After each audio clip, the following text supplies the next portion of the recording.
Bueno, ya estamos grabando y estamos trabajando la unidad 2, como saben, la unidad de conceptos. Nos quedan dos clases con esta unidad, esta y la que sigue, y después ya pasaríamos avanzaríamos de unidad. Eh, esta unidad, como hemos dicho muchas veces, trata de reforzar los conceptos centrales que después se van revisando en el marco de teorías, en el marco de autores. Pero hacemos una abstracción de los mismos y los vamos relacionando entre sí. También ustedes habrán visto que en las actividades prácticas se refuerzan. Justamente el viernes fue muy interesante todo el debate que se surgió en torno a la confrontación entre naturaleza y cultura.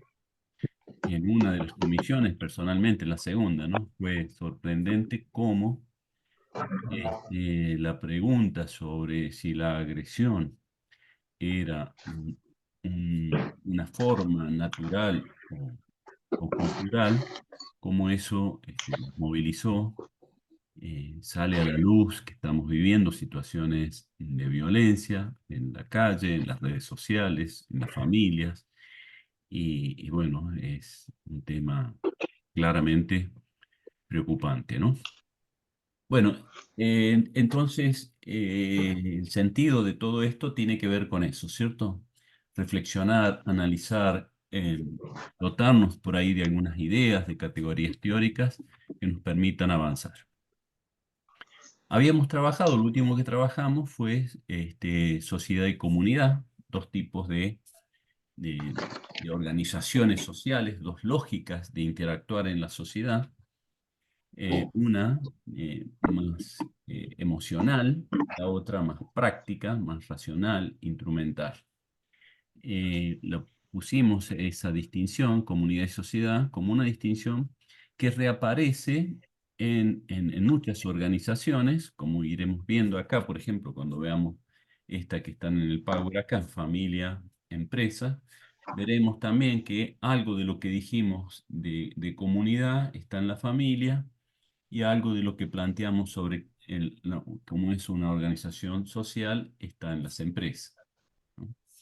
Eh, es decir, por eso hablamos primero de sociedad y comunidad.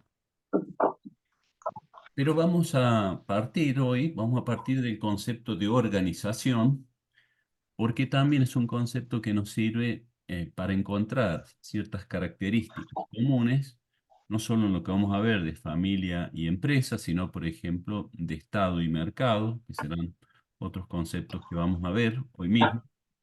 Y tenemos estas cuatro grandes organizaciones que cumplen un papel bastante importante por su impacto, por su función, por su trascendencia en la sociedad, ¿cierto? La familia, las empresas, el Estado, el mercado.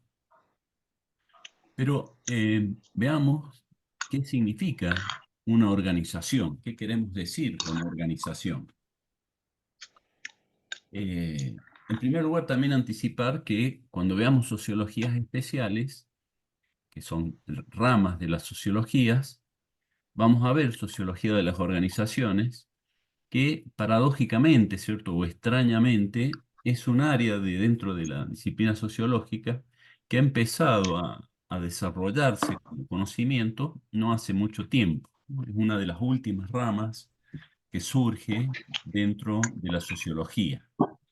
Y decía paradójicamente o curiosamente, porque organizaciones ha existido siempre, ¿no? Siempre han habido algún tipo de organización. Eh, Antes de seguir, les recuerdo los micrófonos, de tenerlos muteados.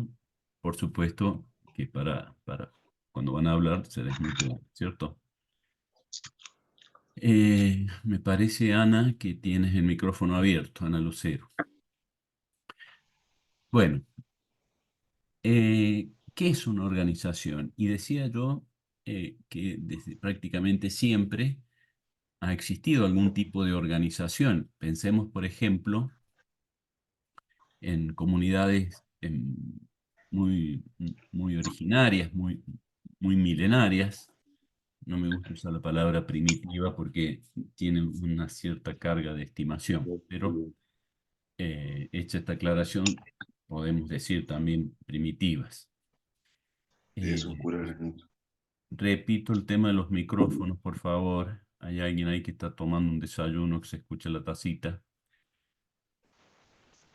Eh, decía entonces que desde prácticamente siempre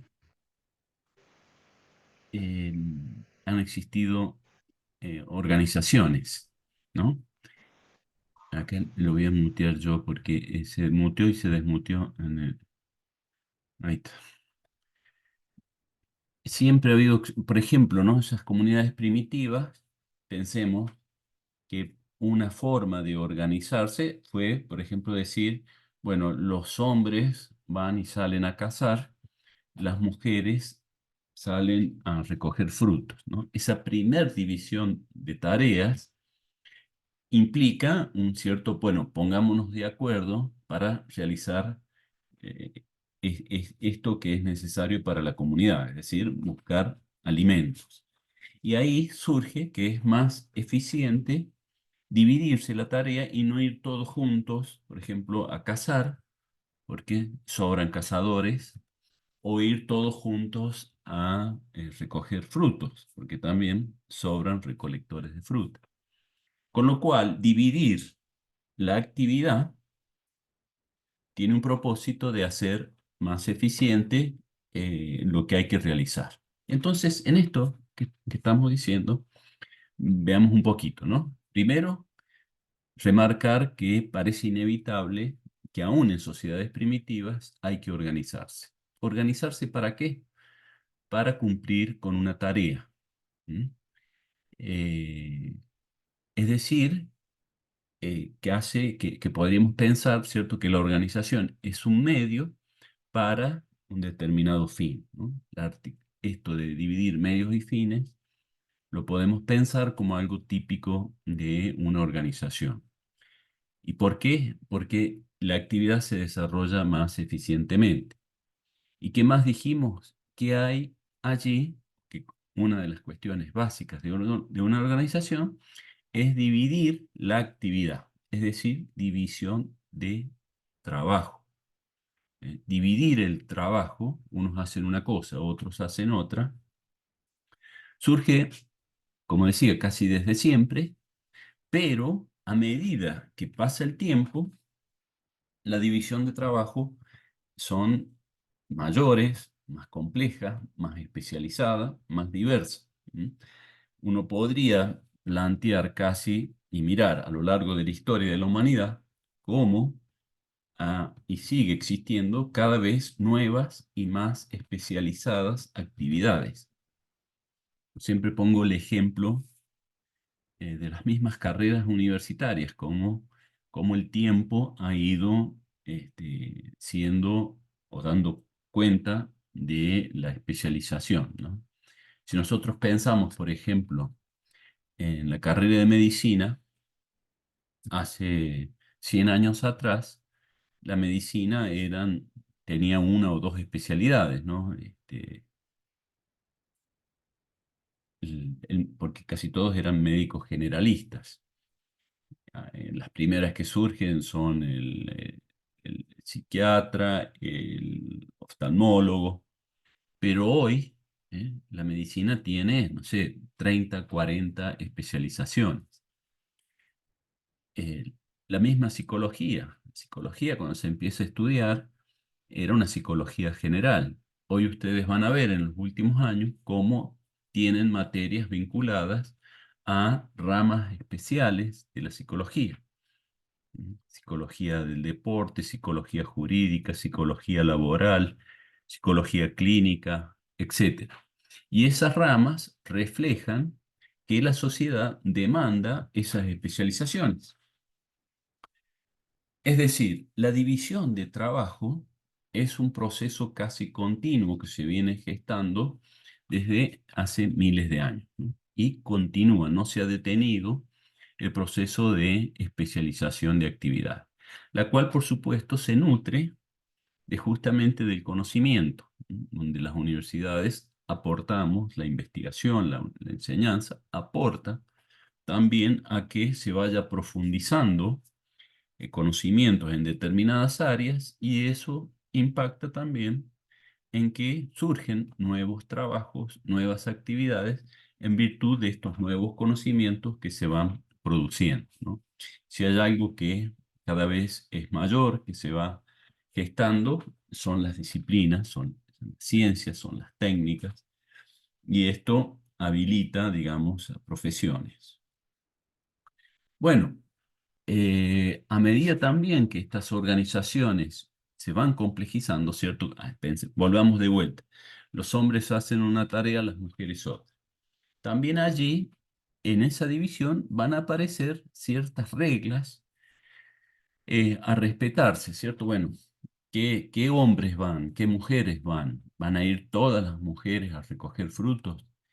Y seguramente no. ¿Eh? Las niñas y las viejas, no. Todos los hombres van a salir a cazar y no. También los hombres, los viejos, que están enfermos, no, se quedan. O sea, hay reglas que van organizando la actividad.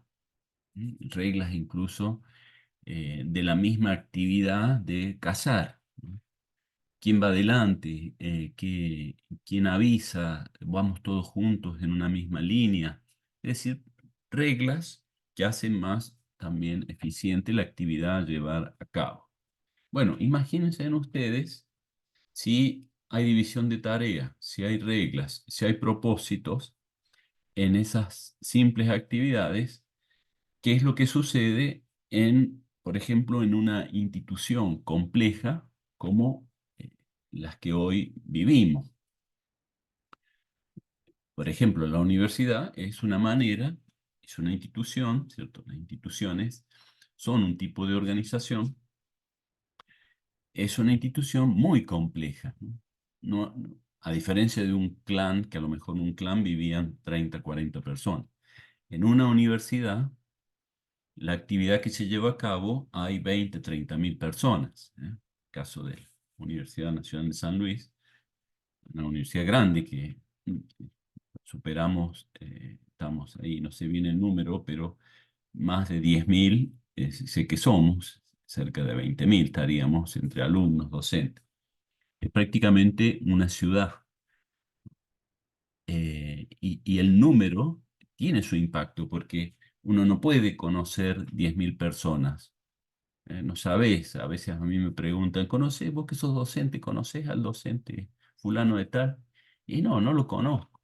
No lo conozco porque trabaja en otra facultad, porque tiene un montón de años, a lo mejor trabaja en la misma, pero trabaja en otro edificio, etcétera, ¿no? No hay un conocimiento de la gente con la cual interactuamos. Entonces, al no haber ese conocimiento, ese reconocimiento, opera una lógica pública, una lógica de instrumental, ¿no? No se para a conversar con cada uno que se cruza y a hablar de su vida, de su familia, de sus alegrías, de su angustia, porque no lo conocemos, a pesar que a lo mejor es un alumno, es un colega, es una persona que trabaja también en la universidad. Es decir, la cantidad tiene un impacto sobre las formas de relacionarnos. Y por supuesto que surgen muchos tipos de actividades en una institución así compleja como esta. Por ejemplo, no solamente las básicas de esto que hacemos nosotros, ¿no? Ustedes estudian, nosotros enseñamos. Y podríamos decir son las dos actividades que una universidad realiza. Y no. Primero porque además de la docencia, nosotros tenemos que hacer investigación. Es decir, aportar a estos conocimientos que estamos transmitiendo, ¿no? A ver si hay conocimientos nuevos, si hay que modificarlos, etcétera. También otra función de la universidad es hacer extensión, lo que implica, digamos, acercar la universidad a quienes no eh, son alumnos, pero que sin embargo forman parte de la comunidad. Eso es extensión, llevar la universidad a la sociedad. Y estas actividades implican, por ejemplo, un aparato burocrático. Sí, Lucila, yo te doy, termino la idea esta. Es decir, administrar lo que hacemos, ¿no? Nosotros tomamos evaluaciones a ustedes. Bueno, las notas hay que informarlas al sistema. Ese sistema está computarizado y las computadoras y el sistema hay gente que las mantiene. Es decir, hace falta un sistema administrativo para llevar a cabo lo que hacemos. Lucila, decime, o decinos. Perdón que lo moleste y le interrumpa la clase, No, pero hay chicos que quieren entrar y que no pueden. no me está apareciendo. A mí, a ver. Bien. Perdón, no, perdón, no, gracias, gracias por avisar. Ahí estoy admitiendo.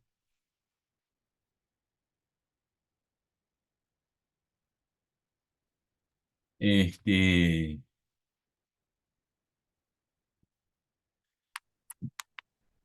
es decir, cuando la- va pasando el tiempo, las instituciones van creciendo, se van complejizando y aparecen otro tipo de cuestiones más allá de, por ejemplo, esto que decíamos, reglas, división de trabajo. Aparece, por ejemplo, también recursos porque estas instituciones tienen trabajadores. Nosotros no es que pasamos por la universidad, entonces entramos y damos clase. Nos, Tenemos, nos- nos pagan un bueno, ahí salario. te pongo. Los micrófonos, recuerden, Marianela, de mutearse. Eh,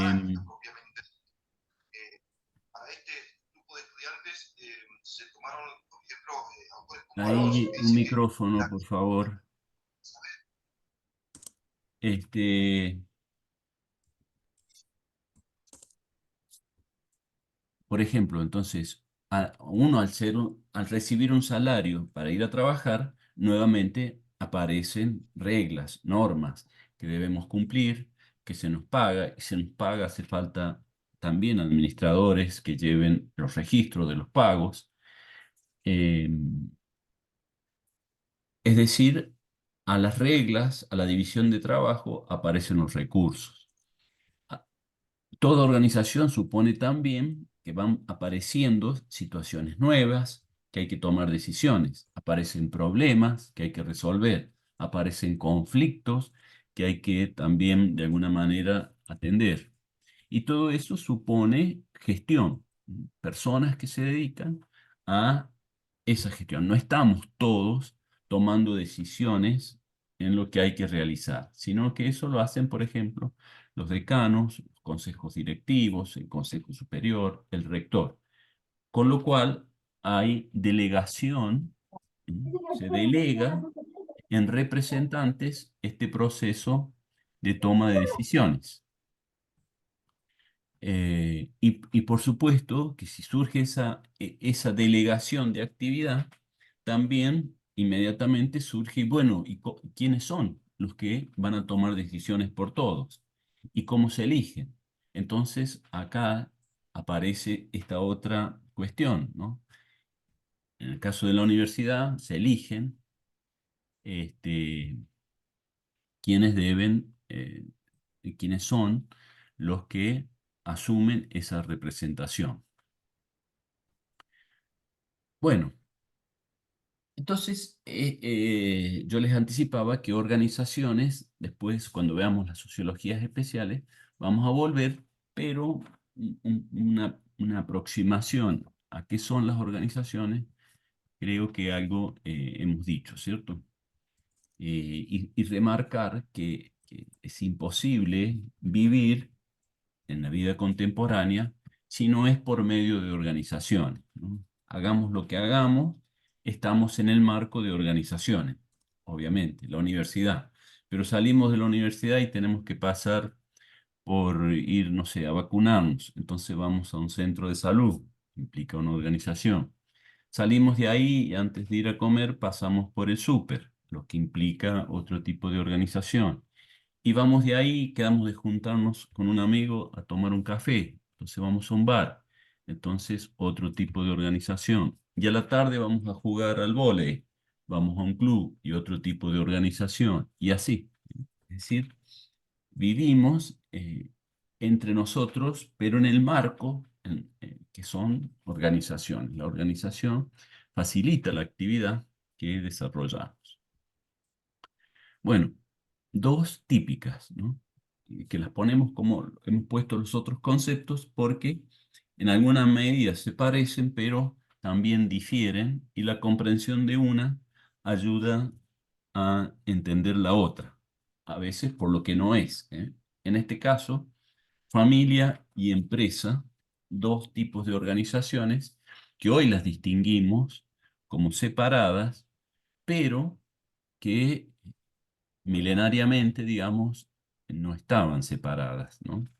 Porque las empresas son esencialmente, como saben, de carácter económico, que brindan lo que es la supervivencia, el dinero para alimentarnos, para hacer la casa, para educarnos, para abrigarnos, etc. Y la familia, este otro núcleo, esencialmente como unidad reproductiva, donde tenemos los hijos, donde convivimos con los seres que queremos, en donde cuidamos a nuestros mayores. Ahora, milenariamente, si vamos para atrás, esas dos grandes necesidades que tiene el ser humano estaban íntimamente en una misma unidad, en la unidad, un clan, ¿cierto? De vuelta, siempre sirve volver atrás para ver cómo esto ha ido cambiando.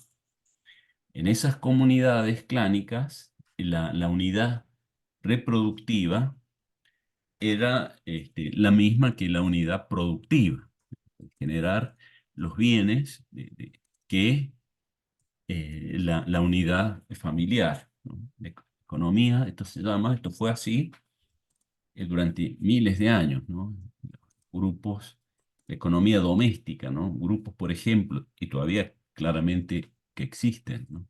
Grupos en el campo que son familias y que en el marco de la misma familia la gente trabaja, cría animales, siembra ahí lo que necesita para subsistir y lo que sobra se intercambia o se vende, la misma unidad. También, por supuesto, que hay empresas familiares, comercios que son atendidos por sus propios dueños, por ejemplo, pequeñas industrias que trabaja también toda la familia. No es que exista incompatibilidad entre tener una familia con que ese mismo núcleo sea el productivo, ¿no? O el económico. No obstante, en la inmensa mayoría, estas dos funciones se dan en organizaciones específicas y separadas, ¿no? La familia y las empresas. Bueno, pero veamos un poquito cada una de ellas con un poco más de detenimiento. La familia, como decíamos, es una unidad, un agrupamiento que permite, que contiene la vida de la prole, es decir, de los hijos, de los pequeños, de los adultos. Y es una unión esencialmente afectiva, emocional. Uno se une con otra persona porque hay afecto. Si bien también puede unirse a lo mejor por intereses económicos, pero eso implica de alguna manera una distorsión a lo básico, lo que da fuerza a la unión, lo que da sentido a estar juntos, que es el amor, ¿cierto? Que es las ganas de estar con el otro, ¿no? Es decir, la unión es esencialmente emocional. Tiene sentido unirse por esa pasión, por esos afectos. Muchas veces también, por supuesto, que el afecto se termina y se genera, no siempre, pero puede generarse una desunión. Y en este sentido también la sociedad ha tenido distintos criterios sobre tanto la unión como la perdón, como la desunión, ¿no? Es decir, ha regulado, ha permitido o ha prohibido unirse o desunirse, ¿eh? Ha prohibido, por ejemplo, o no ha legalizado unirse gente del mismo género. Eh, no ha legalizado, por ejemplo, la desunión.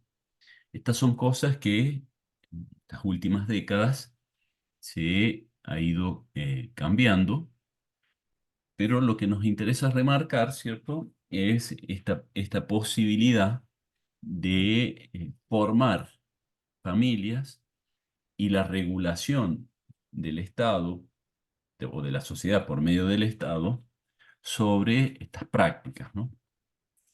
Ahora, más allá de eso, insisto, eh, el propósito, el núcleo, lo que da sentido, permanencia a una unidad familiar es lo afectivo. También, por supuesto, que la persistencia de la convivencia contribuye a que esos afectos se consoliden. Hay una cuestión acá casi diríamos cuantitativa. Eh, Me explico mejor. No es lo mismo, ¿cierto?, estar no sé, 2 días con una persona y luego desunirse, que estar 20 años con una persona y luego desunirse. Si uno ha estado 20 años con una persona y se rompe esa unión, prácticamente la sensación que se tiene es muy parecida a la de un duelo, un dolor muy intenso, más allá, ¿cierto? Más allá incluso de que haya sido una cosa de común acuerdo, que no que uno abandonó al otro y entonces el abandonado le duele, no. El dolor va a estar allí presente en ambas personas. Es decir, la mera convivencia, el mero estar con alguien, genera ese apego, esa pasión, esos afectos, que no solo se dan con la pareja, obviamente se dan con los hijos, con los padres, con los parientes, con las personas con las que uno se va encontrando y reencontrando cotidianamente. Algo parecido sucede a veces con los colegas de trabajo, que uno va viendo, viendo, viendo, pasan los años, 20 años que trabajan juntos. Bueno, ahí, si alguno fallece, ahí uno se da cuenta del impacto, del afecto que le tenía a esa persona con la cual estuvo trabajando tanto tiempo. Es decir, hay una cosa allí que la misma convivencia va gestando y va contribuyendo a que lo afectivo esté presente. Bueno, ¿y qué implica que el afecto sea lo característico de una unión? Implica, por ejemplo, determinado tipo de acciones, de prácticas que son típicas de lo afectivo. Por ejemplo, a nosotros nos interesa marcar acá como algo bien importante, porque después es retomado por un sociólogo, Bourdieu, ¿no? Nos interesa remarcar esto que voy a decir ahora. En una familia, el desinterés caracteriza las relaciones, mientras que en una empresa, o después enseguida vamos a ver qué es mercado, ¿no?, o en una lógica de mercado, el interés es lo que caracteriza a las interrelaciones, las relaciones entre las personas. Y está bien que así sea, ¿eh? Bueno, ¿qué quiere decir, no? O cómo son una relación interesada y una relación desinteresada.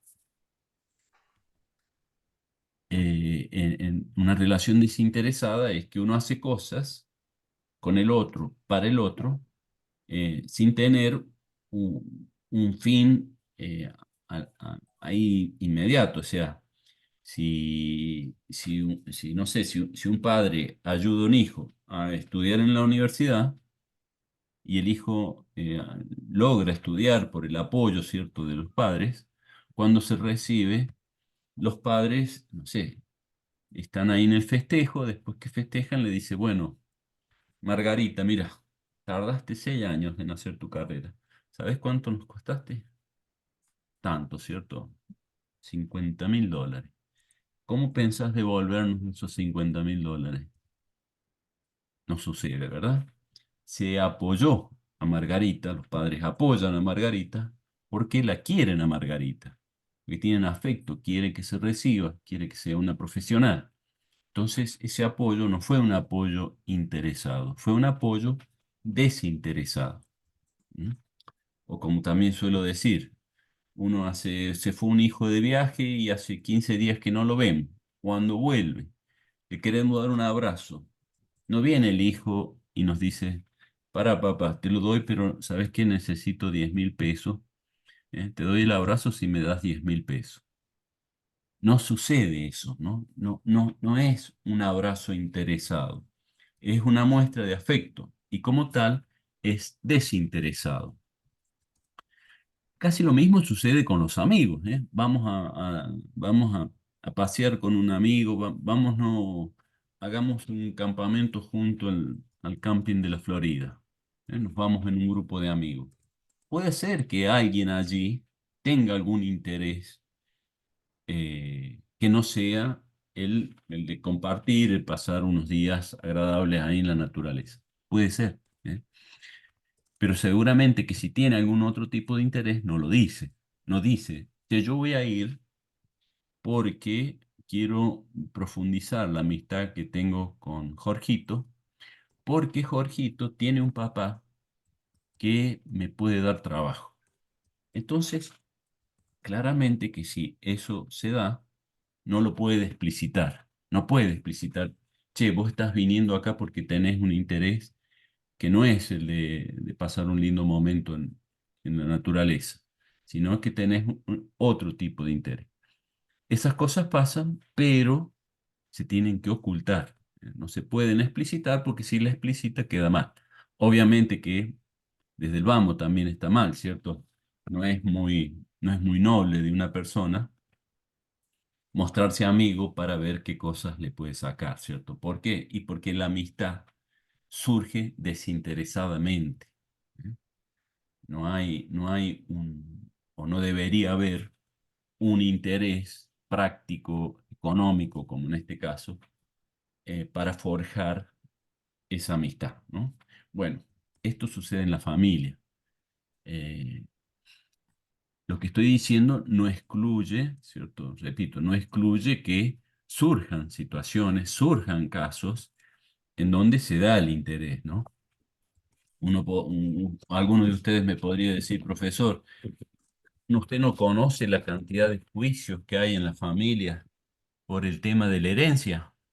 Y sí, claro que los conozco, claro que sé que a veces cuando mueren los padres, los hermanos se pelean por las herencias, ¿no? Eso pasa y son peleas muy intensas justamente por esa pasión, ¿no? Imaginen ustedes ir a un juicio con un familiar, con un hermano, con una hermana, yendo a tribunales peleándose por la casa, por ejemplo, ¿cierto? Muchas situaciones se dan, a lo mejor había muerto el papá y ahora murió la mamá, y la mamá, antes de morir, dijo a los dos hermanos, mirá, vos sos hombre, vos sos mujer. La propiedad quiero que sea para Jorgito, ¿no? Porque vos, María, como te vas a casar después, vas a tener un hombre que te apoye. En cambio, Jorgito necesita tener este bien. Este ejemplo que estoy poniendo ha sido un ejemplo bastante típico, ¿no? De que a veces los padres repartían la herencia y favorecían a los hombres porque las mujeres iban a tener otros hombres de otras familias en donde apoyarse económicamente. Bueno, esto si pasa hoy es motivo claramente de discordia y puede ser incluso también de juicio, ¿no? Eh, lo que estoy queriendo plantear es que el hecho de que lo afectivo y el desinterés sea lo típico de una familia no excluye que también surjan intereses. Bueno, en una empresa, no, en una empresa tener interés es algo que ayuda a fundar la empresa. Vamos a poner una empresa para ganar dinero porque necesitamos dinero para sobrevivir. Acá no hay que ocultar el interés como ese amigo que va de campamento. No, se puede dar visibilidad al interés. Y si uno contrata gente para trabajar en esa empresa, se dice, mira, vos vas a ganar tanto dinero por hacer estas actividades. No se le acusa al empleado de querer ganar dinero y decir, che, no seas interesado, venía a colaborar con nosotros desinteresadamente. No, no, porque si yo necesito el trabajador dirá, yo necesito trabajar porque también tengo una familia que mantener. Necesito, y además que no siento nada por usted, ¿por qué lo voy a ayudar si usted no es mi papá ni un amigo? O te podría ayudar un día o dos, pero no como proyecto de vida trabajar sin cobrar, trabajar desinteresadamente. No, esas cosas no suceden, ¿eh?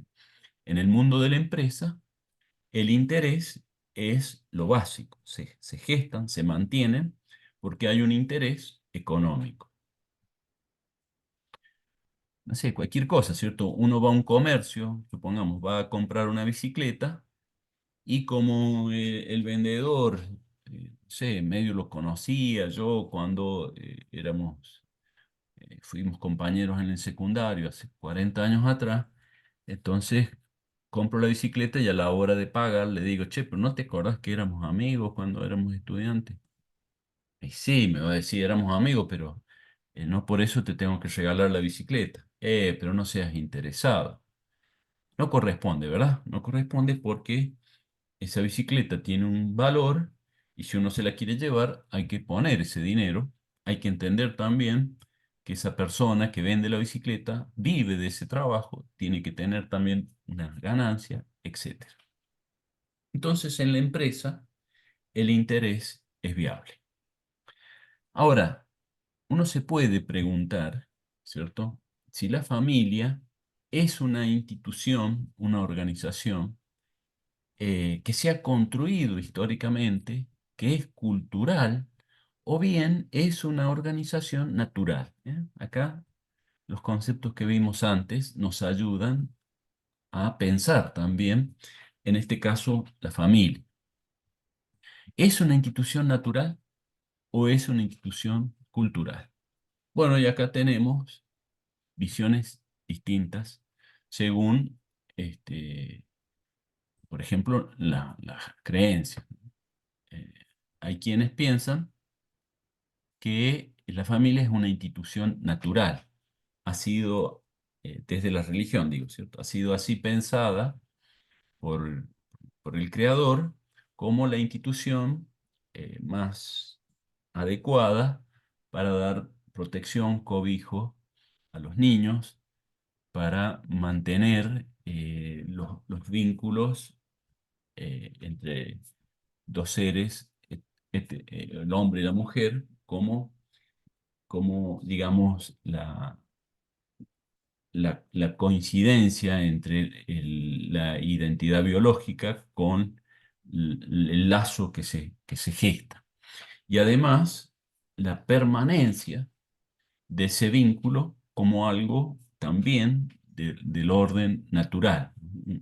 Uno establece una unión de una vez y para siempre. Y si las cosas por ahí no están muy bien, hay que aguantar, ¿cierto? Hay que resistir porque es un mandato, incluso con origen este, religioso. Otros, en cambio, no coinciden con esta mirada de que es una institución natural, sino que es una institución, una organización que ha ido cambiando a lo largo del tiempo. Y se ha ido cambiando. Si antes era un grupo clánico, un grupo donde los hijos, por ejemplo, eran hijos de la comunidad toda, en donde no había permanencia entre las uniones afectivas, sino que hoy se estaba con una persona y la semana que viene se estaba con otra. Y no había allí traición, deslealtad o alguna transgresión sagrada, sino que en el marco de esos clanes existía libertad sexual y los hijos eran hijos del clan. Con el cultivo de la tierra, con la aparición de la propiedad privada de la tierra y de lo que se cultiva, aparece estos lazos permanentes y estables entre un hombre y una mujer, ¿no? Para que los hijos sean los que trabajen, sean los que heredan. Aparece el concepto de herencia junto al de familia, junto al de propiedad privada. Pero esto sucede, en teoría, hace poco tiempo. Sucede hace 10.000 años a la fecha. Con lo cual, esto significa que ese tipo de unión no es del orden natural, sino que es una construcción cultural y social que se da en un momento determinado. Y además, uno podría profundizar más, algo que van a ver en la antropología, ¿cierto? Cómo se dan las líneas de continuidad en la familia, ¿no? Es la línea materna la que da el apellido, por ejemplo, a la descendencia, o es la línea paterna. Cómo se construye a quienes consideramos familia, ¿sí? La de un lado, la del otro. Bueno, todo eso también cambian con el tiempo, cambian de lugares, cambian de cultura y tienen que ver con lo que se considera familia. Pero indudablemente, ya sea natural o construcción cultural, hay un proceso de naturalización. Pensamos que hoy, como vemos la familia, es la forma natural. Bueno, ¿qué más podríamos comentar de la familia y de las empresas? Las empresas, como decíamos, ¿cierto? Tienen un interés económico. La división de tareas allí son fundamentales y mucho más si son empresas complejas, ¿no? Si uno piensa, por ejemplo, en una industria que tiene a lo mejor 200 empleados. Allí claramente debe existir algún tipo de organización con ciertas jerarquías que facilitan la tarea que hay que cumplir. Nuevamente lo mismo, ¿cierto? Si son una empresa que fabrican, no sé, una fábrica de pastas. Bueno, no todos van a trabajar amasando la harina, porque es claramente ineficiente que todos hagan lo mismo. Algunos harán eso, otros llevarán la harina a las maquinarias, otros cortarán, otros empaquetarán, otros llevarán los productos a las distribuciones, etcétera, etcétera. Y esa complejidad se encuentra muchas veces una forma que después también vamos a repetir, que es una forma un tanto piramidal, ¿no? En el sentido que arriba de la pirámide hay una o pocas personas que toman decisiones, que Lo disfrutes conducen. mucho, Fabián, con vos, con la familia, estas cosas nunca se logran solos. No, sí, con un montón de gente que nos acompaña, que está ahí. Así que, bueno, eso, que te hayas animado a volver. Estabas con el micrófono abierto, Hugo. Eh, entonces, un tipo de organización de tipo piramidal, en donde arriba están los que toman decisiones, los que controlan, pueden ser los propietarios o a veces sí, mismos gerentes que los propietarios nombran para esa conducción, ¿no? Decidir qué es lo que hay que hacer. Abajo de la pirámide, de la cúpula de la pirámide, aparecen personas que controlan y que toman decisiones más específicas del día a día. Bueno, ¿qué pasó acá con la harina? Se acabó la harina. Y bueno, hay que ir a comprar. ¿eh? Eso generalmente no lo hace el trabajador de agarrar y salir a comprar harina, ¿no? Sino que la decisión la toman esos supervisores, esos encargados de sección. Hay, Los administradores, todo eso suelen formar la línea intermedia. Y abajo de la estructura piramidal están los trabajadores propiamente, ¿eh? El que lleva a cabo eh, la actividad concreta.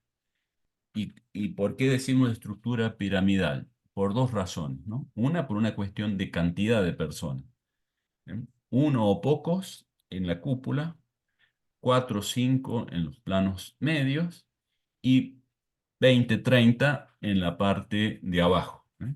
Esto, en función también del tamaño de la empresa, será la cantidad, ¿sí? Si es una multinacional, en vez de uno arriba, tienen un directorio.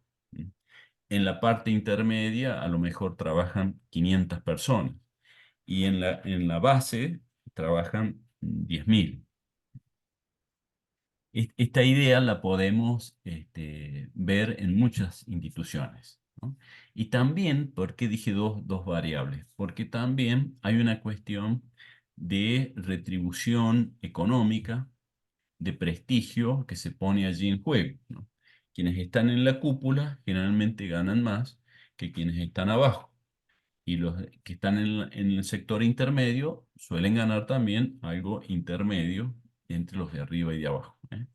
Hay una asimetría de reconocimiento económico, de prestigio social, que acompaña esta forma de organización de las empresas. Bueno, estos dos conceptos, sobre todo el concepto de empresa, se vincula con otro que sigue acá, que es el concepto de mercado. Las empresas encuentran su fundamento, encuentran su actividad, su modo de distribuir las mercaderías, las reglas que rigen a las empresas, se dan en un marco social que se conoce como el mercado. Y vamos a anteponer el concepto de mercado al concepto de Estado, también como dos tipos de organizaciones muy importantes en el orden social, ¿no? Son claramente no micros, no pequeñas como empresa y familia, que son unidades relativamente pequeñas, sino que son unidades amplias que abarcan a toda una sociedad, ¿cierto? El mercado tiene su, su vigencia, su impacto en una sociedad completa, igual que un Estado, ¿no? Por lo menos los estados modernos tienen competencia, tienen actuación sobre toda una sociedad. Eh, con lo cual se trata de dos grandes organizadores de la sociedad, dos grandes organizadores. Bueno, veamos qué es uno, qué es otro. Empecé con mercado porque lo conecté a empresas, ¿cierto? Una cuestión típica de mercado es que exista la propiedad privada. No habría mercado si no existe o no existiera propiedad privada. ¿Qué es la propiedad privada? Bueno, no es solamente la posesión de bienes, sino que es una posesión legitimada por un marco jurídico, en este caso por el Estado. Vamos a aclarar y distinguir, ¿cierto? Posesión de propiedad. ¿Mm? Uno puede, por ejemplo, decir, eh, supongamos, ¿no?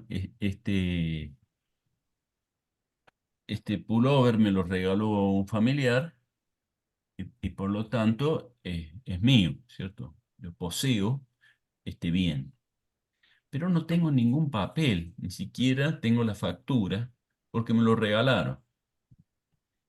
Pero no deja de ser mío. Hay ahí una posesión de ese bien, en este caso un pullover. Tener la propiedad generalmente viene acompañado de un papelito, ¿eh? Si es una casa, una escritura. Si es un automóvil, el título del automóvil. Si es algo menor, como puede ser una prenda, Bueno, la factura de compra. Hay un papel que dice sí, Juancito es el propietario, el legítimo poseedor de ese bien. ¿Se entiende esto? Porque es importante distinguir posesión de propiedad. ¿Mm? Eh, ¿Se les ocurre algún ejemplo que uno diga, esto es una posesión, esto es una propiedad?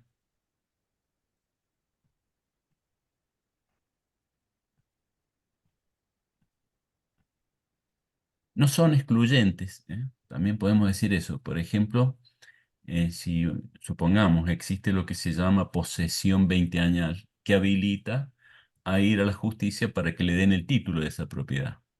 Supongamos, ¿no? Una familia es empleada de un campo. En el campo había un matrimonio que eran los propietarios, pero primero falleció uno y después falleció el otro. Y resulta que esos propietarios no tenían hijos, no tenían parientes. Y la otra familia, que eran los empleados, se quedan viviendo en el campo, siguen cuidando los animales, siguen trabajando ahí. Pasa un año, pasan dos, pasan 20, sin que nadie les haya reclamado ni iniciado juicio para desalojar, pueden esas personas ir a la justicia y reclamar el título de propiedad. Y pasan a ser tan poseedores legítimos como el matrimonio que falleció. Pero claramente que hay ahí una regulación para tener ese papelito, esa escritura que garantiza la posesión. ¿Mm? Ahora, fíjense, ¿quién va a dar?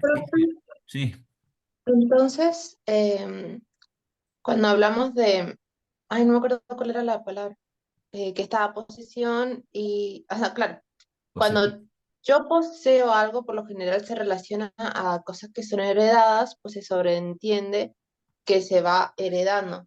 Pero en las empresas, el hecho de propiedad toma más renombre por el hecho de que hay fines económicos por detrás.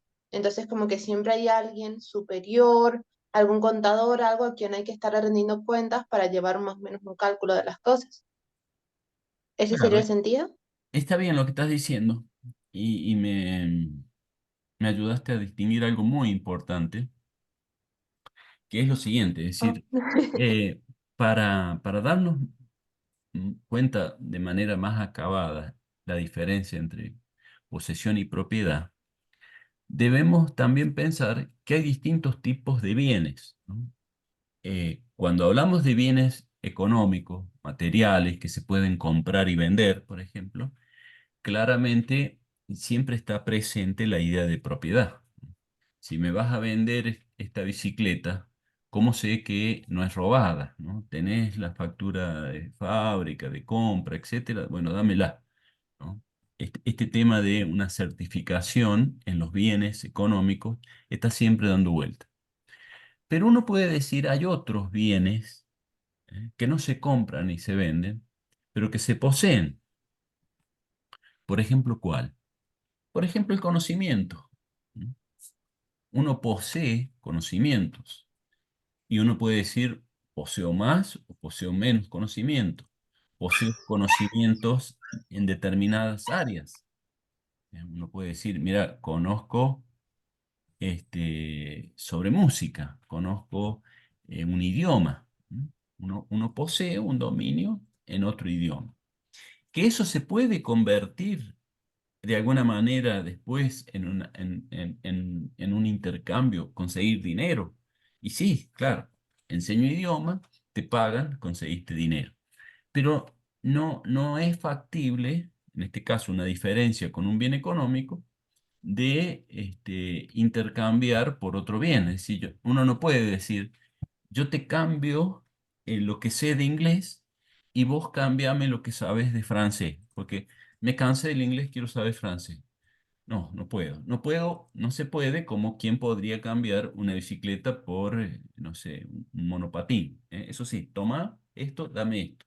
O te doy plata y vos después con plata te compras el monopatín. Eso sí se puede hacer con una propiedad, pero no con un bien. Sin embargo, uno posee tanto el bien como, en este caso, un bien comercial, ¿cierto? La posesión está siempre, cuando se tiene propiedad se posee también, ¿cierto? Lo que pasa es que es una posesión legitimada por el Estado. No sé quién de los dos levantó primero la mano, si Nahuel o Doris. Veo dos manos acá.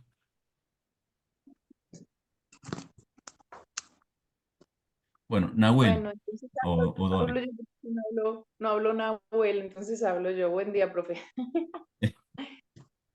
Eh, o sea que, en resumidas cuentas, lo que usted quiere decir es que si nosotros tenemos, por así decirlo, papeles sobre algo, o sea, un papel, algo legal que dice ante la sociedad, un juzgado, la policía, lo que sea, que es nuestro, que está en nuestro nombre, siempre va a ser una propiedad. Pero, por ejemplo, un regalo de cualquier persona siempre va a ser una posesión, porque es nuestro aunque no tengamos papeles. Iba a preguntar algo más o menos parecido, profe, que si la diferencia era que uno estaba regulado por el Estado y el otro no. Claro, las propiedades tienen ese respaldo, por ejemplo, de un escribano, y ese escribano es un funcionario que también público, ¿cierto? O sea, está habilitado por el Estado para poder escriturar un bien, ¿cierto? O sea, el Estado va a estar presente de alguna manera, garantizando no solamente que alguien firme como escribano, sino que va a garantizar que si alguien, supongamos, te quita esa propiedad, puedas reclamar en el Estado que se te retribuya, ¿no? Es un delito robar una propiedad privada. Ahora, supongamos que no tenías el papel de propiedad de una bicicleta y te la robaron y vas a la policía y decís, mi vecino me robó la bicicleta. Entonces va la policía a detener al vecino y el vecino dice, no, la bicicleta era mía. Yo se la había prestado y no me la devolvía. Entonces ahí, ¿qué pasa? Es la palabra de uno contra otros. ¿Y qué va a decir la policía? Bueno, a ver, los papeles de compra de la bicicleta, ¿quién los tiene? Entonces, esos papeles van a ayudar a decir, bueno, es de el propietario es fulano, no el poseedor. Ahora la tiene él, pero antes la tenías vos, ¿no? La posesión ahí está en duda porque la tuvo un tiempo uno, después la tuvo un tiempo otro. Pero el que va a definir la propiedad de la bicicleta van a ser los papeles. Y acá en este caso, la policía, que es una institución estatal, podrá sancionar a quien se apropió o empezó a ser poseedor indebidamente de ese bien que era propiedad de otra persona, ¿no? Fíjense ustedes entonces que el Estado no solamente viene a legitimar una posesión, sino que se puede acudir a él en el caso de que se violente o se robe esa propiedad. ¿Mm? El Estado tiene fuerza, esto me adelanto también, o sea, me estoy pasando al otro concepto, ¿cierto? El Estado, una de las cosas que define que es un Estado es esta capacidad de sanción. ¿Mm? Weber dirá, el Estado es la única institución que puede ejercer, Terminaron de pegar y pintar. el Estado es la única institución que puede ejercer la violencia de modo legítimo. ¿Cómo ejerce la violencia el Estado? No pegándole un palazo en la cabeza al que robó, sino mandándolo a la justicia, juzgándolo, Usted quiere metiéndolo hacer preso. dibujos. Espéreme un ratito, Lala, ahí traigo la otra aquí. Lala, estoy muteando, pero muteate sola. Bueno, a ver una mano ahí, Aline. Ailín, perdón. Hola, disculpe, profe, quería preguntarle que no me quedó claro el concepto de clan. De clan. Sí, me quedé un poquito atrás, pero no le quería interrumpir. No, está bien. Los clanes son las primeras agrupamientos humanos, se denominaban así, milenarios, ¿cierto? O primitivos. Eran grupos pequeños 20, 30, 40 personas. Eran nómades, es decir, no tenían un asentamiento en un lugar físico, sino que iban de lugar en lugar buscando frutos, y cuando se terminaban los frutos y los animalitos en un lugar, iban a otros, ¿no? Eh, Ese tipo de vida hacía que fuesen pequeñas, pequeñas comunidades, pequeños grupos humanos. No solamente que no eran sedentarios, no tenían propiedad privada, no había muchas características que, bueno, esto lo van a ver en profundidad en antropología, ¿cierto? No había propiedad privada, no había, por supuesto, no existía la escritura, la comunicación era, el lenguaje era oral. Eh, no quiero usar la palabra simple porque es, no es correcto decir que eran comunidades simples, sino, pero sí decir con pocas actividades que desempeñaban para vivir el día a día. Con eso se denomina clan. Y aún en los clanes, avanzo un poquito sobre el concepto de Estado, aún en los clanes existían jefes tribales, ¿cierto? Clan o tribus, pequeños grupos de comunidad. Un jefe, ¿eh? Se delegaba en una persona tomar decisiones por el conjunto. Se delegaba en esa persona, por ejemplo, resolver frente a conflictos. Si se iba a la guerra o no, si se mudaban de lugar o no, si se construía de una manera o de otra. El jefe era quien conducía a esa comunidad. ¿Y quiénes eran los jefes? Generalmente los adultos, ¿eh? Acá en el Power hay una imagen de un indio en donde claramente se ve que está arrugado, que es viejito. Es un jefe tribal, jefe de un grupo de aborígenes, y es viejo. ¿Por qué es viejo? ¿Cierto? Bueno, porque los viejos son los que eh, heredan, digamos, las costumbres, los conocimientos de los antepasados. Es quien más sabe de lo que pasaba antes. Y una de las características de un clan es que se repite lo que los ancestros nos han enseñado, ¿eh?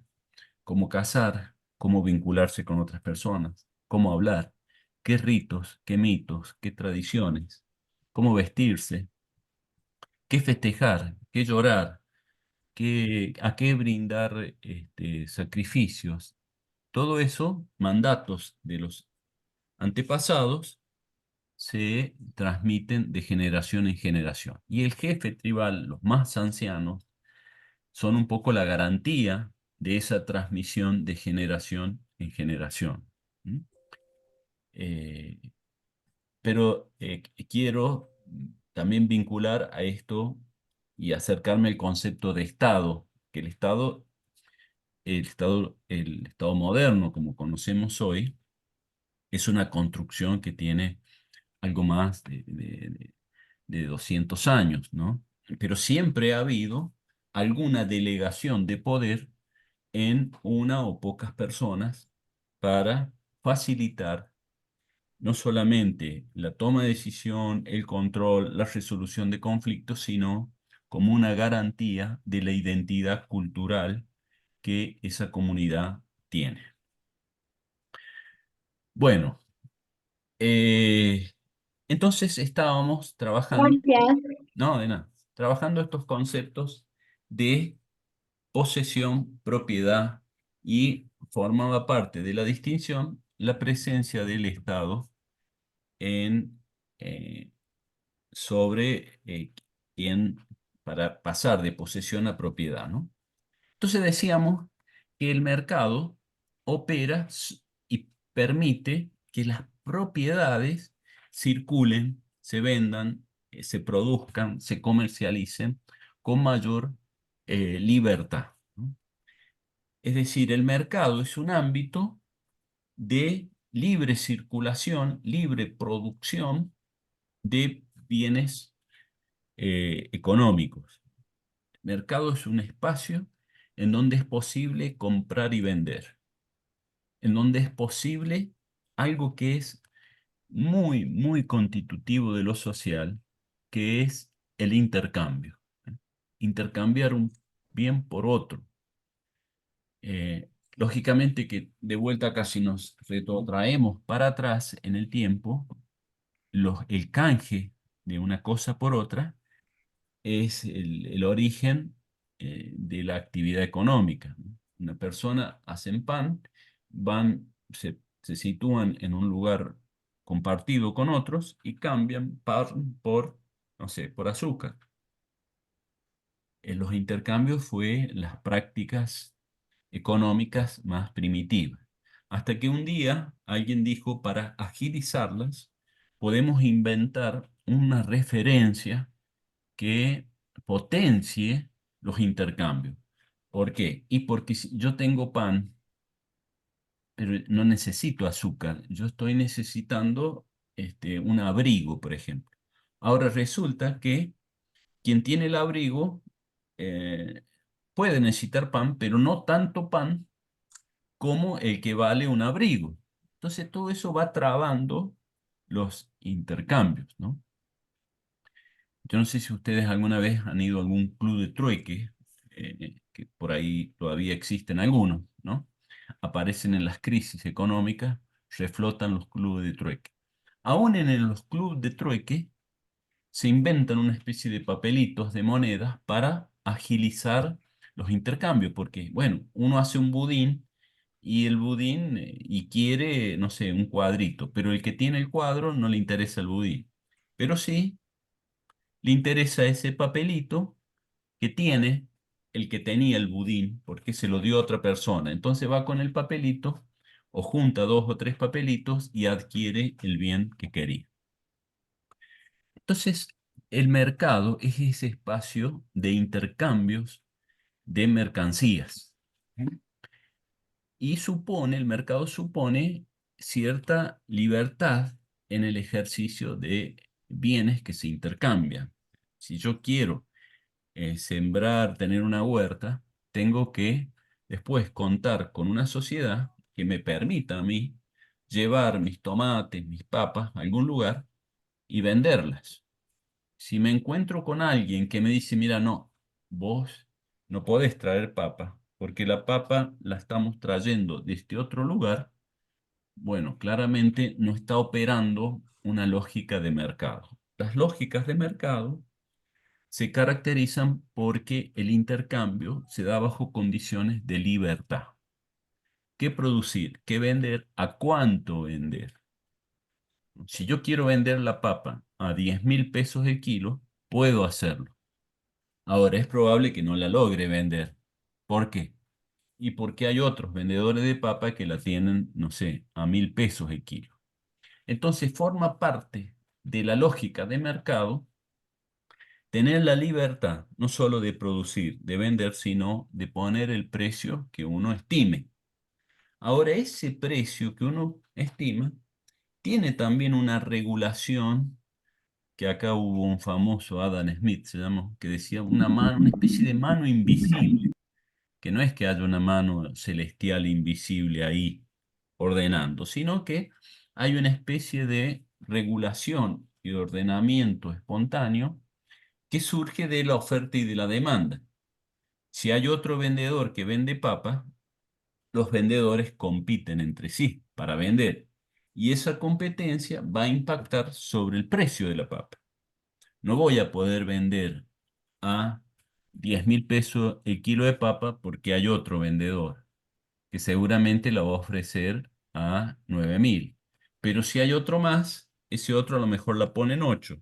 Y si hay 20 vendedores de papa, bueno, lo más probable es que el precio sea el razonable, ¿eh? Lo que costó más una pequeña ganancia. Es decir, la competencia de oferta permite que el consumidor elija también qué ¿qué viene a adquirir? Y volviendo entonces para atrás para caracterizar qué es el mercado. Un espacio de propiedad privada, de intercambios de bienes, en donde las condiciones de libertad se respeten, tanto para unos como para otros, es decir, tanto para el productor como para el consumidor, para el comerciante como para el cliente. ¿Mm? Bueno, la lógica de mercado es una lógica entonces que regula las actividades económicas. Claro que a veces aparecen ciertas complejidades en el sentido de que, por ejemplo, si la salud debe estar regulada o debe estar bajo la órbita de un mercado. ¿Qué quiere decir? Supongamos que la salud sea estrictamente mercantil. Y bueno, que hay que pagar por ella. ¿Eh? Uno se enferma, tendrá que ir a un médico, pagar. El médico le receta un remedio, debe ir a una farmacia, pagar. Uno tiene un ataque de hígado, no sé, y tiene que operarse, tendrá que ir a una institución privada y pagar. Ahora, ¿qué pasa cuando la persona no pueden pagar una operación? No pueden comprar el remedio. Bueno, acá aparece, por ejemplo, entonces la otra institución, el Estado, que viene a decir, bueno, nosotros vamos a estar allí donde el mercado no le interesa o no puede o no está en su lógica atender eso, ¿cierto? Yo no le puedo pedir a lo mejor a un médico que atienda gratis a las personas que no pueden pagar, sino que el Estado será el que asista a esas personas para que le paguen al médico, ¿no? Entonces el Estado viene allí a compensar donde el mercado no llega, por ejemplo, ¿cierto? A veces viene incluso a ser el principal oferente, digamos, el principal responsable de un tipo de servicio, en este caso, la salud. ¿Eh? Y acá tendremos que ver en qué tipo de sociedad estamos, si es una sociedad rica y seguramente que el servicio de tipo privado tendrá mucha presencia. En cambio, si está en una sociedad media pobre, posiblemente la asistencia pública sea la más predominante. ¿Mm? Eh, entonces, como vemos, el Estado y el mercado muchas veces se complementan en las actividades que una sociedad necesita. Ahora, no siempre se complementan, ¿eh? Sino que muchas veces hay actividades que sí o sí la debe desarrollar, por ejemplo, el Estado. Porque, ¿qué es el Estado? Ahora avancemos un poquito en la conceptualización del Estado y veamos después y continuamos con esta relación del mercado, porque es un poco complejo avanzar sobre las formas de complementación si no avanzamos un poco sobre qué significa Estado. Bueno, como decía recién, el Estado es una institución, una organización, en donde algunos toman decisiones por un conjunto. Y esto ha ido cambiando a lo largo del tiempo, ¿no? De jefes tribales a, por ejemplo, los reyes, a lo que hoy podríamos denominar en el Estado moderno un presidente, primeros ministros, parlamento. ¿Mm? Actualmente esa figura de jefe tribal se ha complejizado muchísimo, ¿no? Ya no concentra todas las decisiones un presidente. El presidente toma decisiones ejecutivas. Y si no, Eh, existe para las leyes otras personas, para la justicia otras personas. Hay división de poder. Es decir, hoy eso que antes era un jefe tribal implica una organización mucho más compleja. ¿Y cuándo se da esta complejidad que hoy tenemos, que hoy conocemos como Estado? En la conformación de la modernidad, cuando surgen los estados modernos. Por eso la importancia de esa clase que dio el profesor Samper. En esa época tan significativa, tan impactante para la historia de la humanidad, que fue la modernidad, ¿no? Con la Revolución Industrial, con la Revolución Francesa, allí aparece una transformación de estados monárquicos a estados republicanos, estados modernos. Entre otras cosas, un cambio entre un rey y un presidente o un primer ministro es la división de poderes, pero aparecen muchas cosas que rápidamente mencionamos. Aparece en los estados modernos, eh, además de la división de poderes, algo que es la expropiación de actividades y competencias que antes tenían los señores feudales. Por ejemplo, en la Edad Media, si, no sé, si Italia iba a la guerra con Francia, lo que hacían el rey de Italia y el rey de Francia era pedirle a los terratenientes, a la nobleza, que le aportaran hombres para la guerra. ¿Y por qué esto?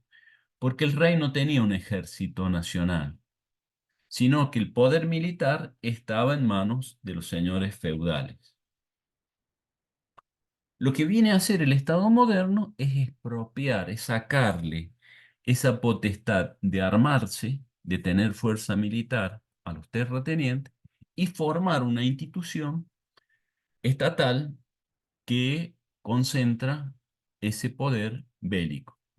Hoy, si Italia va a la guerra con Francia, no le pide a los sectores eh, que le pasen sus hombres con sus armas. Tiene un estado, tiene un ejército nacional. Bueno, este ejemplo del ejército se da en todas las áreas, ¿eh? Le quita a los señores feudales la potestad de enjuiciar a los miembros que vivían en su comunidad y se crea una justicia nacional. Le quita la potestad de educar y se crea una educación pública, escuelas públicas para todos. Es decir, el Estado, como hoy lo conocemos, el Estado moderno, se ha ido conformando de expropiaciones de actividades que antes estaban en bienes particulares. Ahora, si el Estado tiene este montón de actividades a cargo, claramente tendrá que cobrar más impuestos que antes. Siempre se cobró impuestos, ¿eh?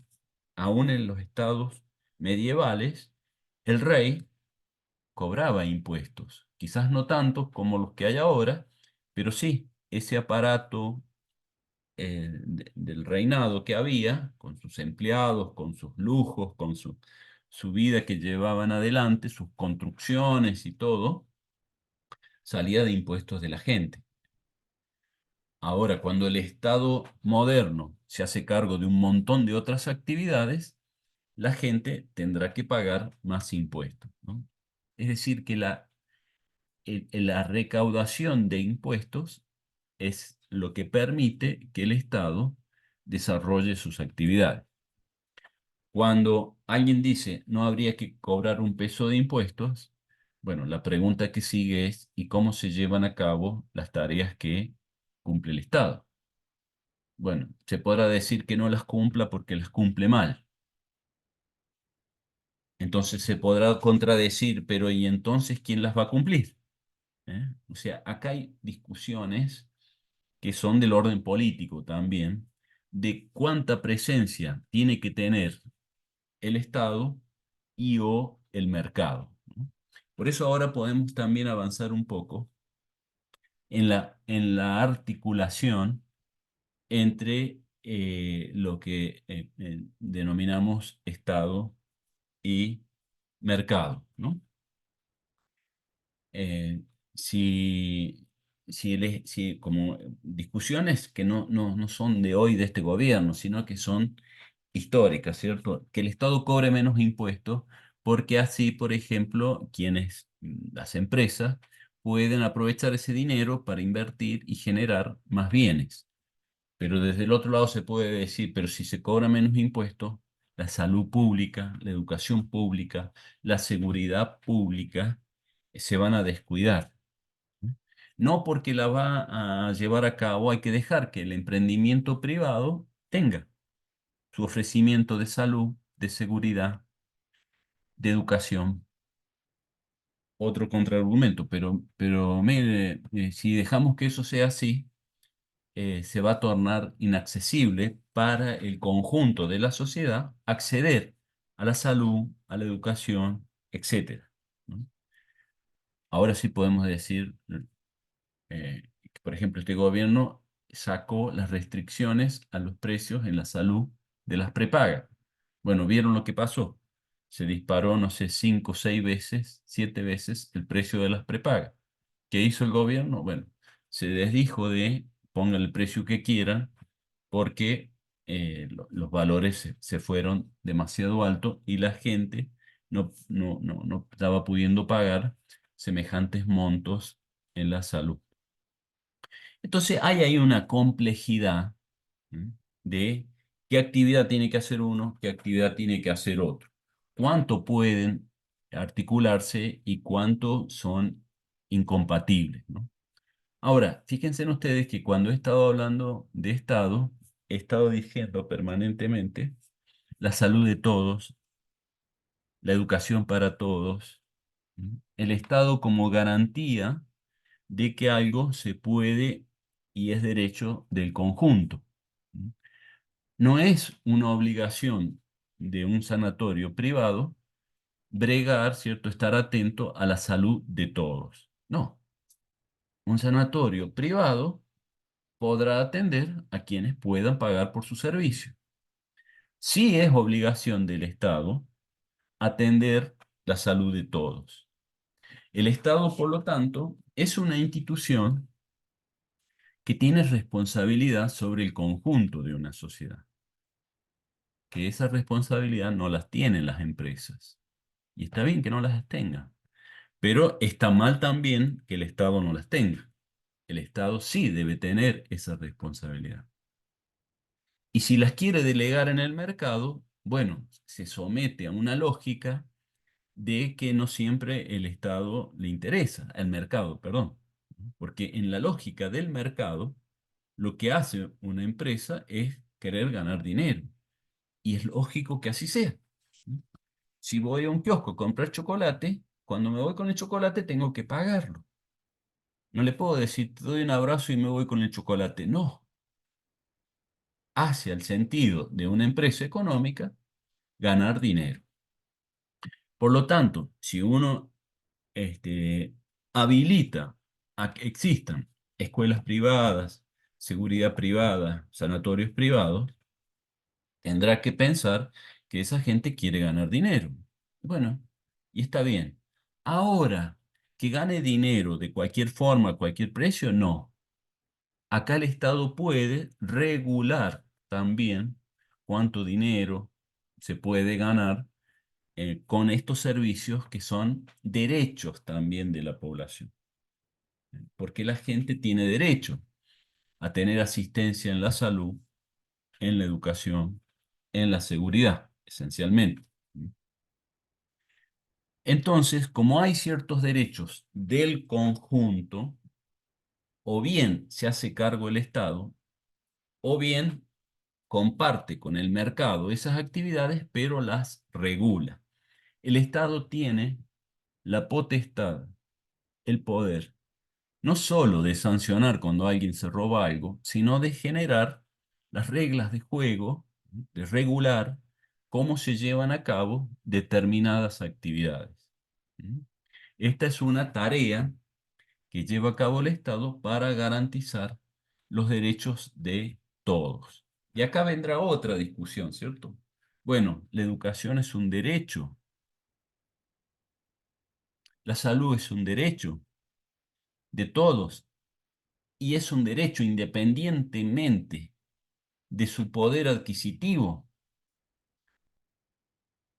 Son temas para pensar y bueno, y uno puede tomar decisiones y acordar con una línea o con otra, ¿no? Decir, bueno, hay derechos, pero no tanto, o no tiene derechos, cada uno tiene que hacerse cargo de sus necesidades y si quiere educarse, que pague por la educación. Y si no, bueno, no se educa, no está en su poder adquisitivo, no es problema del resto de la gente que no tenga dinero para pagarse su educación. Uno puede pensar eso, ¿sí? ¿Por qué a mí me cobran impuestos para educar allá a aquellas personas?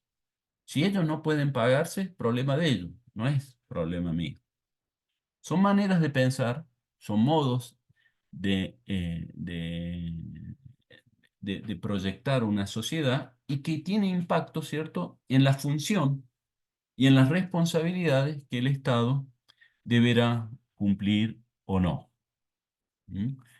Entonces, hay muchas cosas acá que entran y para poner en la balanza, en la mesa, ¿no? Una de ellas es pensar, cuando pensamos en las funciones que tiene el Estado, es pensar en términos de si son derechos o no tales o cuales actividades. Uno tiene derecho a la seguridad, por ejemplo, que no venga alguien, nos invada en nuestra casa, se lleve las cosas, nos peguen, nos violen, o si viene alguien, tenemos que tener capacidad para defendernos.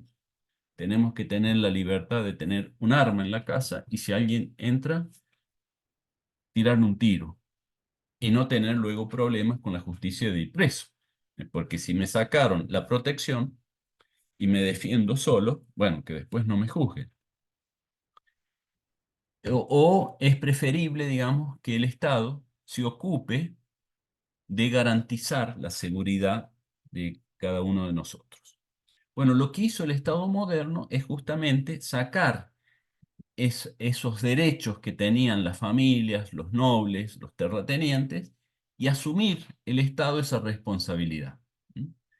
El Estado es el responsable de la seguridad de todos. Es el responsable de la salud del conjunto.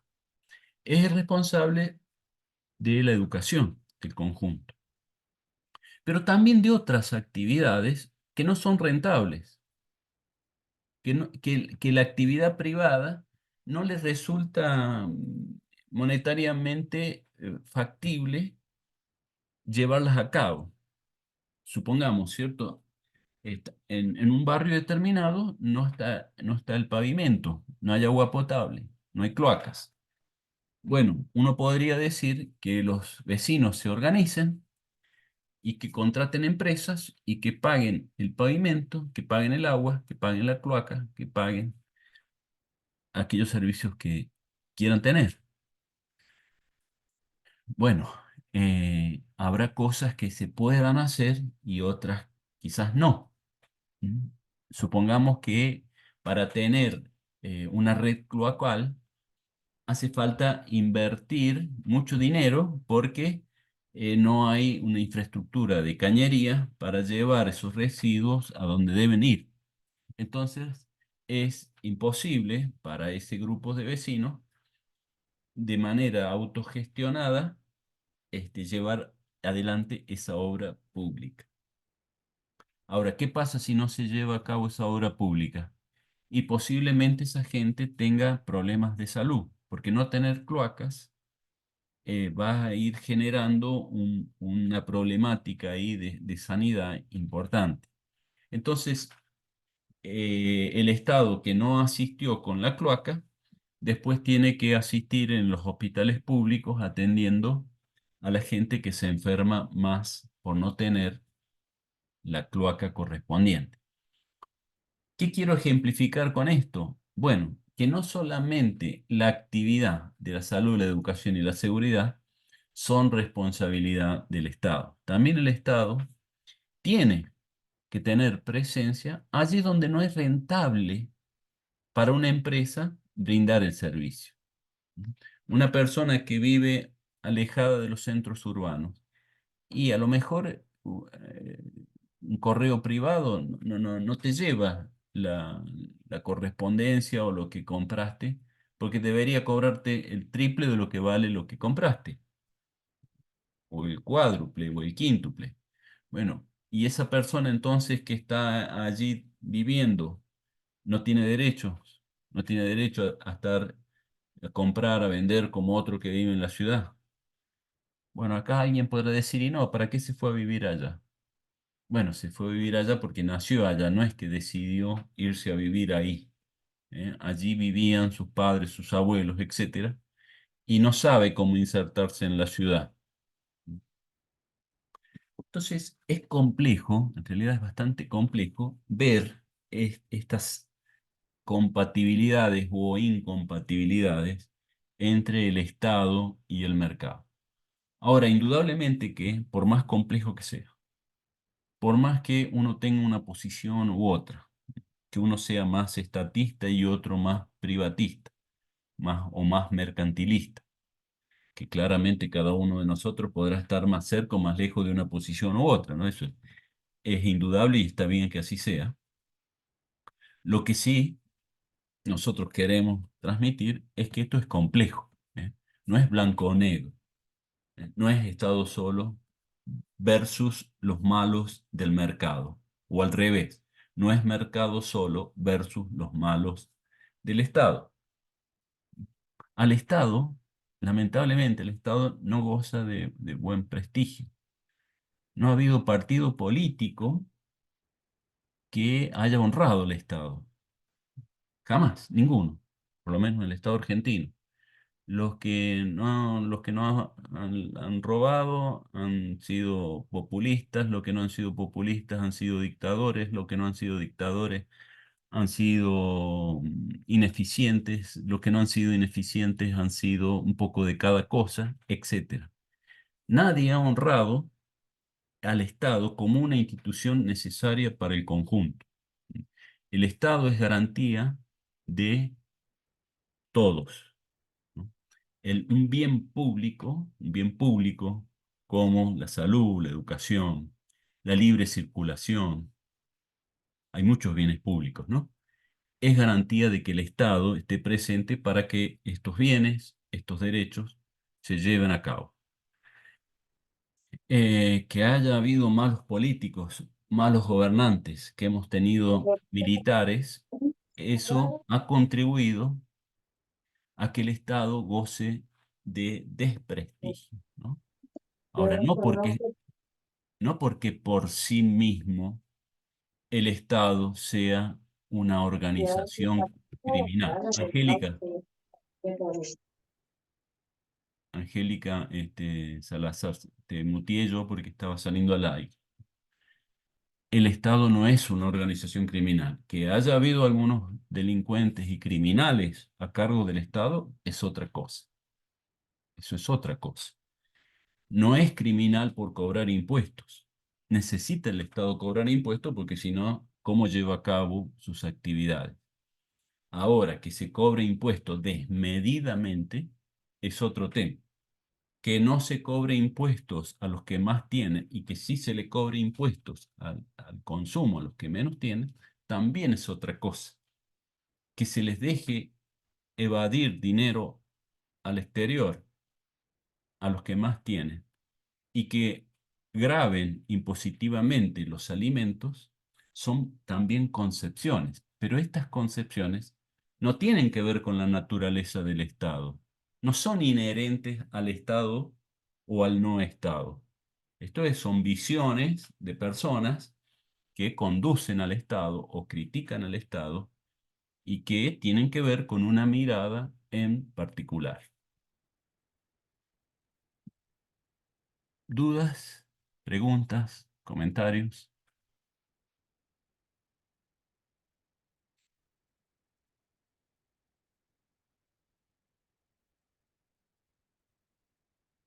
Bueno, rápidamente otros conceptos eh, vinculados, por supuesto, a lo que venimos hablando. Por ejemplo, el concepto de violencia. eh, concepto de simbólico, anomia, ciudadanía. Muchos de estos conceptos tienen que ver con el Estado, ¿no? Yo les decía, hace rato les dije, que Weber, que es un autor que vamos a trabajar después en profundidad, define al Estado como la única institución que tiene el monopolio de la violencia, que puede ejercer la violencia de manera legítima. ¿Qué quiere decir esto? Bueno, que si alguien va y comete un delito, el único habilitado para sancionar al que delinquió es el Estado. El Estado te puede agarrar de las pestañas, llevarte a la justicia y después llevarte preso y privarte de la libertad. Eso es una forma de violencia, claramente, ¿eh? Encerrarte en un cuarto es una violencia, pero es una violencia en este caso legítima, ¿eh? Porque esa persona ha hecho un daño que requiere de una sanción. No puede el afectado a ejecutar la justicia por mano propia. ¿Mm? Ese derecho que también se tiene, ¿cierto? Si a mí me roban, yo quiero que digamos, restituir lo que se me ha robado. Si a mí se me maltrató un hijo, yo quiero castigar al que lo maltrató. Tengo ese derecho. Pero ese derecho ha sido expropiado, por eso decimos que el Estado se formó con expropiación de derechos privados. No puede uno hacer justicia por mano propia, ¿cierto? ¿Por qué? Y porque va a delinquir también, ¿no? ¿Cuál será la justa medida de recuperar? Si un vecino viene y me robó la bicicleta, a lo mejor yo voy para recuperar la bicicleta, le pego un palo en la cabeza. Entonces, mi acto de justicia fue terrible, porque además de recuperar la bicicleta, sí, recuperaste la bicicleta, pero le partiste el cráneo a la persona, cometiste un delito mayor al que se te cometió. El Estado se supone que va a tener ese monopolio de la violencia porque lo va a ejercer en su justa medida, ¿eh? Las sanciones tienen sentido si son proporcionales al delito cometido, ¿eh? Si alguien roba una gallina, la violencia institucional que corresponde no es meterlo preso 50 años, ¿no? Sino que será proporcional al delito. Bueno, pero más allá de que la violencia es un tema eh, que se vincula a a una potestad del Estado, ¿cierto? Ejercer la violencia, o por lo menos sabemos que si robamos, la amenaza de la violencia está presente, ¿cierto? La amenaza de que hay una institución que nos va a aplicar la justicia, es eficiente también, ¿no? Eh, la violencia como una condición social es interesante pensarla también, y nuevamente podemos volver a que si la violencia es una respuesta natural del ser humano o se aprende a ser violento. Hay en filosofía política dos filósofos que han discutido mucho, no sé si entre ellos, pero son dos posiciones respecto a si el ser humano es naturalmente bueno o es naturalmente malo. ¿Mm? Si somos malos, seremos violentos. En cambio, si somos buenos, seremos casi angelicales. ¿Cómo nacemos? ¿Como seres buenos y la sociedad nos convierte en seres malos? Es una posición. O por el contrario, nacemos como seres malos, como animalitos perversos, y gracias a la sociedad nos humanizamos. Bueno, aquí también hay un debate interesante, hay posiciones interesantes, hay quienes plantean una cosa, quienes plantean otra. Y el planteamiento o la identidad que tengamos, la identificación que tengamos con una línea o con otra, tiene consecuencias, por ejemplo, tiene consecuencias en el rol del Estado. ¿Por qué? Y porque si pensamos que nacemos malos, por ejemplo, Freud piensa que nacemos malos. Los niños son perversos polimorfos, que quieren acostarse con la mamá y matar al papá. Así nacemos. El cristianismo cree que nacemos malos. Por eso hay que urgente bautizarnos. El bautizo quita ese demonio con el que se nace. En realidad casi toda nuestra cultura occidental se inclina porque nacemos como malos. Si nacemos malos, serán nuestros padres, la escuela, la educación que recibimos la que nos humaniza, la que nos va transmitiendo a poder compartir, convivir en paz, apelar al diálogo frente a las dificultades, aceptar la sentencia de una institución como la justicia. Esto requiere entonces de una racionalidad que esté organizada. Requiere, por lo tanto, del Estado como garante de que la violencia no sea la regla frente a las dificultades. Si alguien violentó tu propiedad, no seas vos mismos el justiciero, sino que apeles a una institución estatal para que se haga justicia.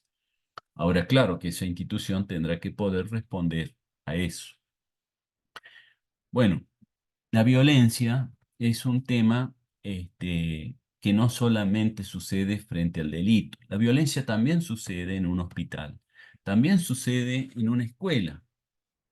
En una escuela, la maestra puede ser violento con los chicos. Los mismos chicos hacerle bullying a otros niños y ser violentos. La violencia deja secuelas. La violencia es dañina. La violencia genera humillación, nos marca en nuestra personalidad y eso genera traumas. No solamente hay que pensar la violencia desde el punto de vista del violento, sino de quien ha sido violentado. Y la violencia no es solamente explícita, material. No se es solamente violento cuando se pega, cuando se agrede, sino que hay también violencia simbólica. Acá viene, por eso está la palabra de lo simbólico acá, como un concepto vinculado a la violencia, pero que nos sirve distinguir, ¿no? Violencia explícita, material, de violencia simbólica. ¿Qué tipo de violencias simbólicas conocemos?